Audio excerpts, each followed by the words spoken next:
Okay yan mga kabukid, dahil malapit ng Pasko, tayo ay magkakalamay. Ayan, alam nyo kung paano magkalamay. Ayan, pakikita ko sa inyo, pakikita ko sa inyo. Pinipindot-pindot, ayan, pindot.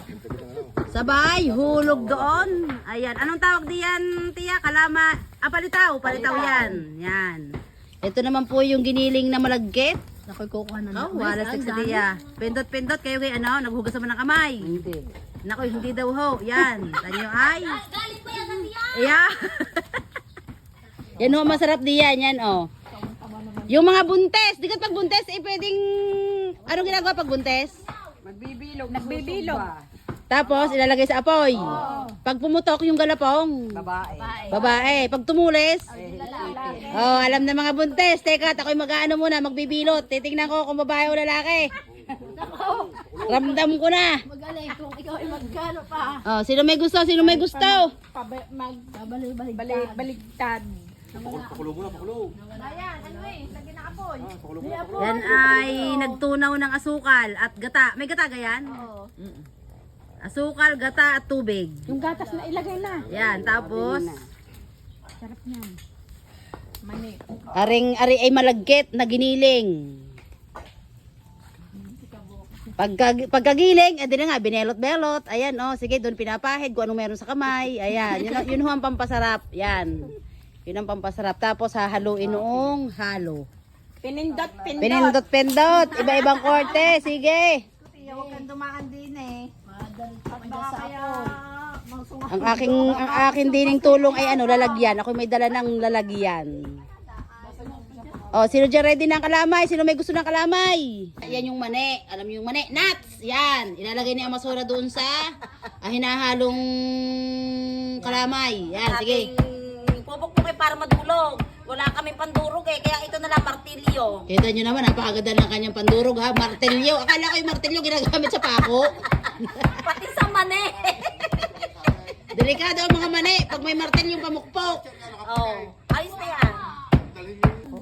Yan po, ilalagay natin ating mani. Ayan ang mani nating binayo. Binayo po yan ni Amazona. Ayan, yan ang mani. Oh, kita nyo. Kita nyo, ang daming mani. Ang sarap niyan. Wow. Tapos niya may lalagyan nyo ng toyo at betsin. Sarap niya, ang daming mani. Ay, oh. Mani nga Nakakatakam na siya. Nakakatakam na siya. May peanut ka. Lapit na.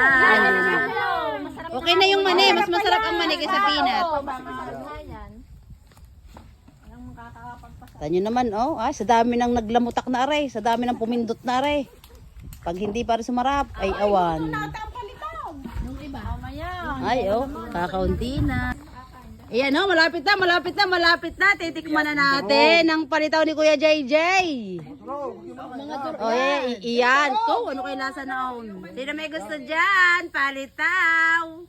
Anong tawag sa ibang lugar niyan, palitaw? Yan po, si Kabukid, hindi pa nakahilamos, sa kapitbahay na. O, kain po tayo ng palitaw.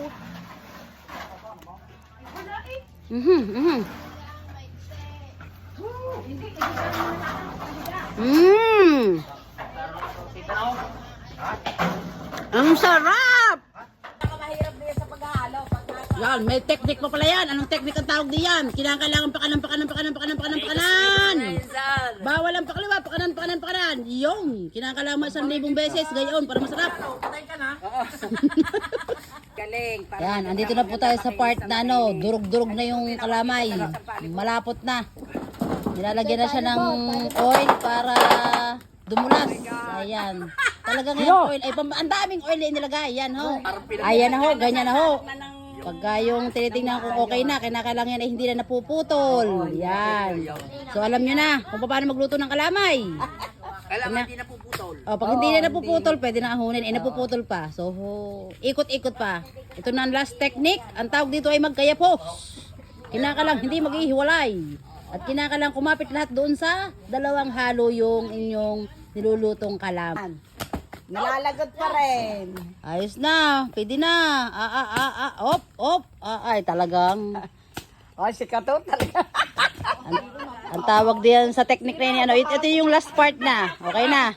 Suko. Garni naman ho, ang paghango. Ayan. Hindi ka nilalagyan ng may oil. Ayan, ayan. Huwag mo na kakadamihan at yung... Kitang-kita nyo naman kung paano, kung gaano ang paghihirap para lang maluto rin kalamay na re.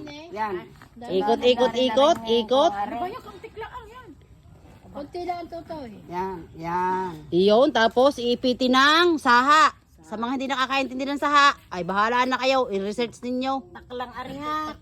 Paklang ng saging yun, paklang ng saging. Saha, yun nasa ano. Ah, si Kabukod pala hindi maalam. Ay, ibuhatin na. Puno na saging. Mainit. Ah, okay, yun po pala. Mali. Paklang ng saging. Ang ginagamit na pang-ipit. Ayan. Ito naman na expert sa pang-iipit, si Nanay Linda. Yan, isa na lang. Yan, sinasandok na ho. Sinasandok na ang pampamigay. Ayan. O, yan. Ayan ho, ang kalamay. Mga lalagyan mga gaya. Oh, bota rin. 350.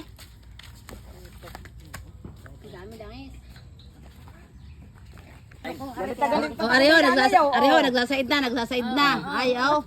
Ay, yan. Are, ang pinakamasarap daw sa lahat, itong pinakahuling ito dahil ito ay yung tutong. Ay, ano kaya mapupunta itong tutong na ito? Hindi naman tutong. Ano tawag diyan? Ayan, ayan, ayan. Pinag-awayan pa nga. Ayun, sarap. Ayun ho. Pinakahuli. Sandok. Iyan.